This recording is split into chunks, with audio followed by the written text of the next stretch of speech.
It's Brian Preston, the money guy.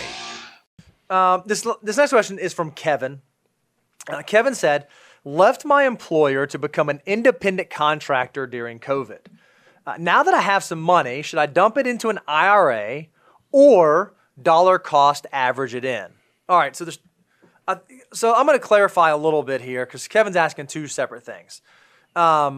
Dollar cost averaging is a mechanism through which we put money to work. We invest on a systematic basis, most often monthly, where every month we buy to invest and buy to invest and buy to invest. That way it protects us from putting our money all in at once and the market going down and us ending up potentially losing money there.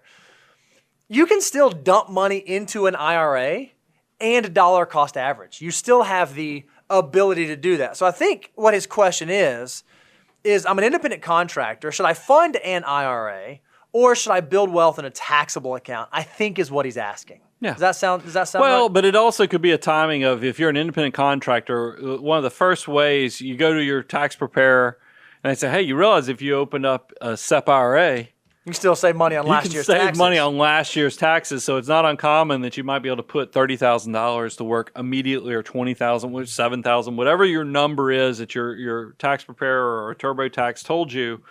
I look at that money as, hey, let's get it to work. Mm-hmm. Put it in there.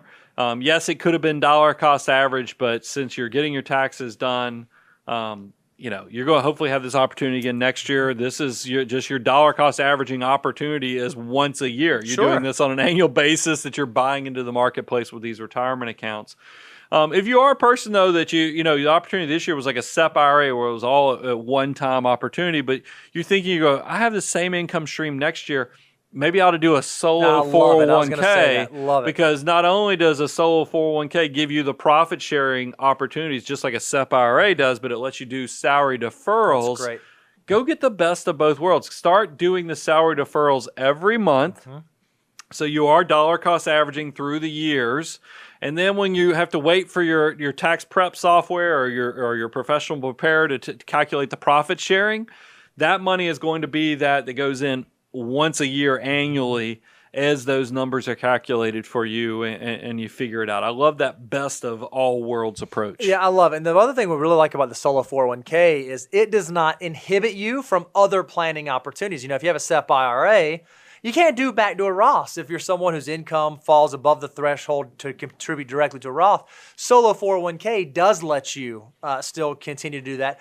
And another thing that I love is your solo 401k, until it gets over $250,000 of assets, there's no annual filing requirement. You don't have to do an annual Form 5500. So it is very easy to operate, very easy to get into place. So for small business owners who have fairly consistent income and want to be financial mutant savers, solo 401ks are a great solution.